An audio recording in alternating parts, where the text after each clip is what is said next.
Ilkka-Juhani Takalo-Eskola on yksi Suomen kulttuurielämän persoonallisimmista vaikuttajista. Kuva- ja performanssitaiteilijana tunnetun Takalo-Eskolan nimi ei ole tuntematon ulkomaillakaan. Erittäin tuottava taiteilija jäi eläkkeelle vuonna 2000 ja vuonna 2006 hän sai Ars Fennica-palkinnon tunnustuksena elämäntyöstään. Sä olet sellainen itseoppinut taiteilija, mutta sitten olet kuitenkin ollut yliopettajana ja rehtorina Kuvataideakatemiassa. Niin mitä olet mieltä taiteilijoiden koulutuksesta? Tarvitseeko taiteilijat koulutusta? Se on niin laaja kysymys, että siihen ei parilla sanalla kovin paljon voi sanoa. Ja jos sanoo, että taiteilijaksi synnytään, että ei tarvitse koulutusta, niin se on ihan yhtä totta kun sanoisi, että taiteilijan koulutusta ei ole koskaan liikaa, eikä taiteilijaa voi liikaa kouluttaa, eikä taiteilijoitakaan voi liikaa kouluttaa. Että kyllä minulla se näkemys on, että asiat, jotka taiteeseen liittyy, jos niitä niin kuin oikealla tavalla ja jotenkin toimivalla, tehokkaalla tavalla koulutetaan, niin ne on niin tärkeitä koko yhteiskunnalle, että ei pahaa tekisi, vaikka jokaisella olisi taiteilijakoulutus. Taiteilijaksi koulutetut mun ymmärtääkseni ovat huippuselviytyjiä, joka ei tässä yhteiskunnassa ole paha asia ollenkaan. Mä oon jotenkin verrannut taiteen opettajan ja opiskelijan suhdetta kalakaveruuteen, että siinä tavallaan ollaan niin kuin yhteisillä vesillä kalassa. Kun mainitsit, että he selviytyvät paremmin, ketkä saavat tätä koulutusta, niin viittaatko tällä siihen, että on suhteellisuuden taju sen kannalta, että kun puhutaan paljon taiteilijoiden toimeentulosta, säkin olet kantanut siitä aika paljon huolta? Kyllä, siis taiteilijoiden toimeentulosta ei voi liikaa huolta kantaa, kun se on huonoissa kantimissa edelleen ja on ollut tietääkseni enimmäkseen aina.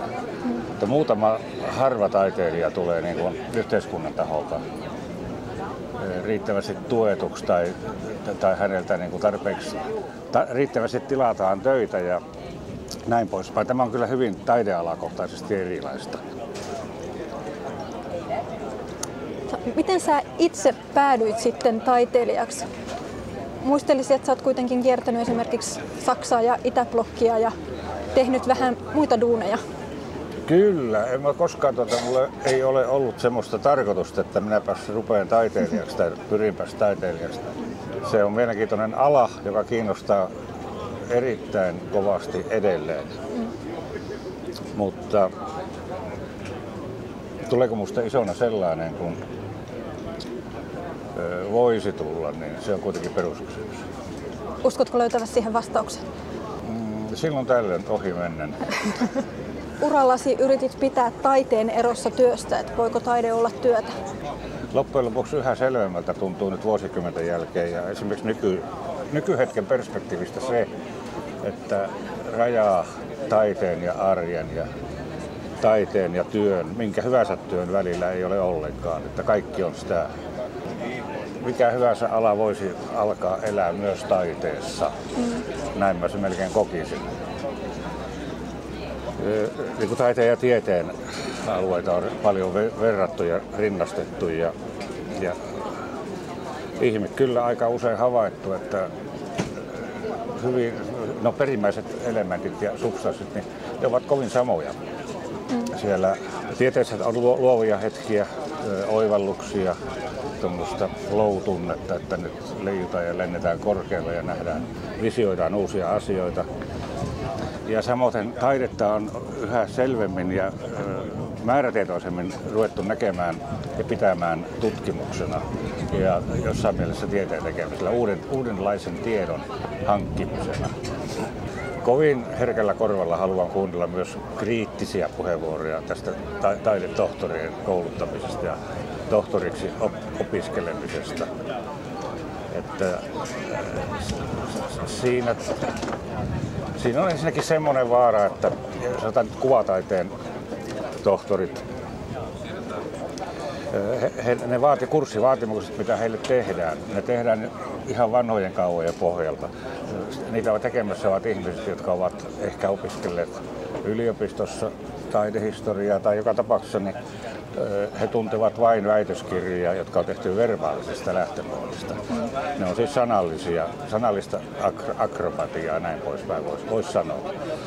Ja jos siitä tehdään se tärkein asia kuvataiteen tohtoriksi opiskeltaessa, niin siinä kyllä ei vaan mennä helposti vikaan, vaan mennä suurella varmuudella vikaan. Kuvatekeminen on jotakin paljon yleisluontoisempaa ja niin kuin laaja-alaisempaa tajunnan kentässä. Siinä on mukana monia tasoja ja tematiikkoja ja asioita samanaikaisesti. Niin kuin valmiissa kuvassakin näitä yleensä on kuvia monenlaisia, mutta kuitenkin siinä on sitten semmoisia sisältöjä, jotka eivät ensinnäkään läheskään loppuun saakka ole verbalisoitavissa. Kaikkia ei voi selittää, mitä kuvassa on. Pari päivää sitten mä yritin tiivistää tämän taidetohtoriajatuksen japanilaiseksi haikurunouksesta lyhyesti. Tulikohan siitä sen tapainen, että taidetohtori Sisyfos Parnassolla, ikävä näkyy. Hei, sä forssalaisuit 80-luvulla. Millainen kulttuurikaupunki Forssa sun mielestä on? No, tää on ollut hyvin viihtyisä kaupunki, rauhallinen, jossa on miellyttävä kansanluonne, miellyttävä luonto. Ja olen pääpiirteittäin erinomaisesti viihtynyt täällä. Ja palvelut niin kuin eri sektoreilla ja inhimilliset yhteydet ovat hyvin toimivia. Tämä on minusta kulttuuria kovasti ja semmoista toimivuutta ihmisten kesken. Ja se, että joitakin asioita, joitakin sektoreita täällä haukutaan ja moititaan, niin sillä on oikeastaan paljon tekemistä sen kanssa, että tämä toimii hyvin. Mitä olet mieltä, että tuhetaanko täällä alkavia taiteilijoita hyvin? Täällä on kuitenkin tuo kuvataidekoulu. Ja musiikkiopisto tulee ensin meille. Kyllä. Kuvataidekoulu on kehittynyt kovasti nyt tänäkin 30 vuotena. Sitä on ollut.